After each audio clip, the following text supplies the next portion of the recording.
Hello दोस्तों, आपका हमारे यूट्यूब चैनल में स्वागत है। दोस्तों, आज इस वीडियो में हम पढ़ेंगे समाज विज्ञान हमारे अतीत पाठ्य 7, जिसका नाम है बुनकर, लोहा बनाने वाले और फैक्ट्री मालिक।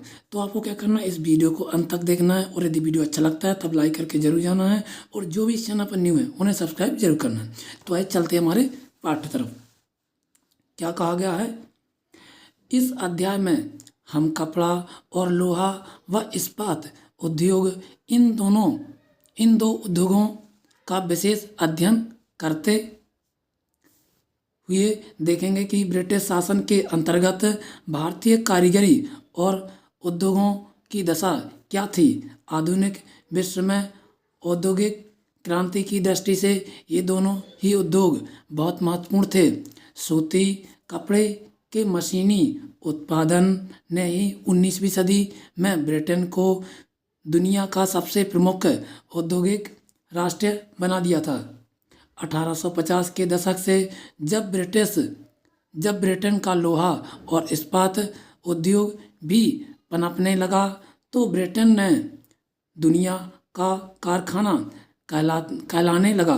ब्रिटेन को औद्योगिकरण और भारत पर ब्रिटिश विजय और उपनिवेशीकरण में गहरा संबंध था। आप अध्याय 2 में देख चुके हैं कि ईस्ट इंडिया कंपनी के व्यापारिक हितों की रक्षा करने के लिए किस तरह भारतीय भूभागों पर कब्जे हुए और किस तरह व्यापार का ढांचा बदलता गया। 18वीं सदी के आखिर में ईस्ट इंडिया कंपनी भारत से चीज़ें खरीदती थी और उन्हें इंग्लैंड व यूरोप में ले जाकर बेच देती थी। इसी क्रय विक्रय से उसे भारी मुनाफा होता था। जैसे जैसे ब्रिटेन का औद्योगिक उत्पादन बढ़ने लगा, वहाँ के उद्योगपति भारत को अपने औद्योगिक उत्पादों के विशाल बाजार के रूप में देखने लगे। इस तरह ब्रिटेन और तैयार माल भारत में बाजारों में आने लगा। इससे भारतीय शिल्पों और उद्योगों पर किस तरह के असर पड़े, प्रस्तुत अध्याय में हम इसी पर सवाल पर चर्चा करेंगे। भारतीय कपड़े और विश्व बाजार। आइए पहले कपड़ा उत्पादन पर नज़र डालें।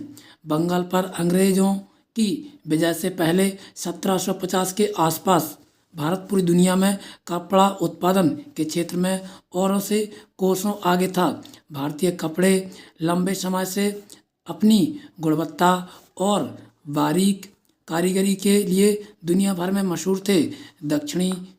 दक्षिण पूर्वी एशिया, जावा, सुमात्रा, पेनांग तथा पश्चिमी एवं मध्य एशिया में इन कपड़ों का भारी व्यापार था। 16वीं शताब्दी से यूरोप की व्यापारिक कंपनियां यूरोप में बेचने के लिए भारतीय कपड़े खरीदने लगी थीं। इस फलते फूलते व्यापार और भारतीय बुनकरों के हुनर की यादें अंग्रेजी और अन्य भाषाओं के बहुत सारे शब्दों में आज भी जिंदा हैं। ऐसे शब्दों की जड़ों को ढूंढना और उनके अर्थ जानना बड़ा मज़ेदार है। शब्दों में इतिहास छिपा है। यूरोप के व्यापारियों ने भारत से आया बारीक सूती कपड़ा सबसे पहले मौजूदा इराक के मौसूल शहर में अरब के व्यापारियों के पास देखा था। इसी आधार पर वे बारीक बुनाई वाले सभी कपड़ों को मसलिन मलमल कहने लगे। जल्दी ही यह शब्द खूब प्रचलित हो गया। मसालों की तलाश में जब पहली बार पुर्तगाली भारत आए तो उन्होंने दक्षिणी पश्चिमी भारत में केरल के तट पर कालीकट में डेरा डाला। यहाँ से वे मसालों के साथ साथ सूती कपड़ा भी लेते गए। कालीकट से निकले शब्द को कैलिको कहने लगे। बाद में हर तरह से सूती कपड़े को कैलिको ही कहा जाने लगा। ऐसे बहुत सारे शब्द हैं जो पश्चिमी बाजारों में भारतीय कपड़ों की लोकप्रियता की कहानी कहते हैं। चित्र 3 में आप एक ऑर्डर बुक का पन्ना देख सकते हैं जिसे 1730 में ब्रिटिश ईस्ट इंडिया कंपनी ने कलकत्ता स्थित अपने नुमाइंदों के पास भेजा था। वहीं के मुताबिक उस साल कपड़े के 5,89,000 थानों का ऑर्डर मिला था। यदि आप इसी वहीं के पन्नों को पलटते तो आपको पता चलता कि उसमें सूती और रेशमी कपड़े की 98 किस्मों का जिक्र किया गया है। यूरोपीय व्यापारी उन्हें पीस गुड्स कहते थे, जो आमतौर पर 20 गज लंबा और 1 गज चौड़ा थान होता था। आगे देखते हैं। आइए अब इसी वही में दी गई विभिन्न किस्मों के नामों को देखें।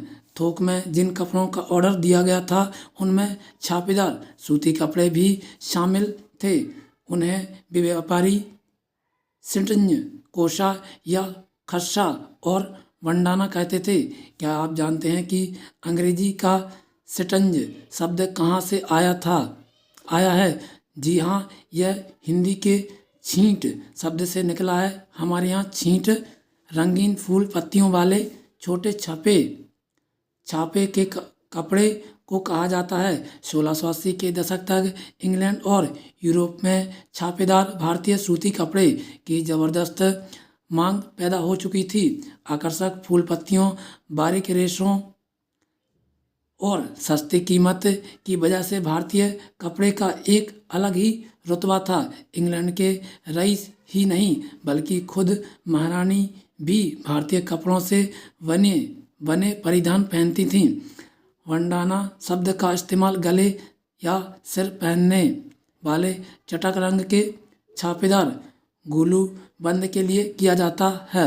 यह शब्द हिंदी के बांधना शब्द से निकला है। इस श्रेणी में चटक रंगों वाले ऐसी बहुत सारी किस्म के कपड़े आते थे जिन्हें बांधने और रंगसाजी की विधियों से ही बनाया जाता था। वहीं में कई दूसरी तरह के कपड़ों का भी जिक्र है जिनका नाम उनके जन्म स्थान के अनुसार लिखा गया है।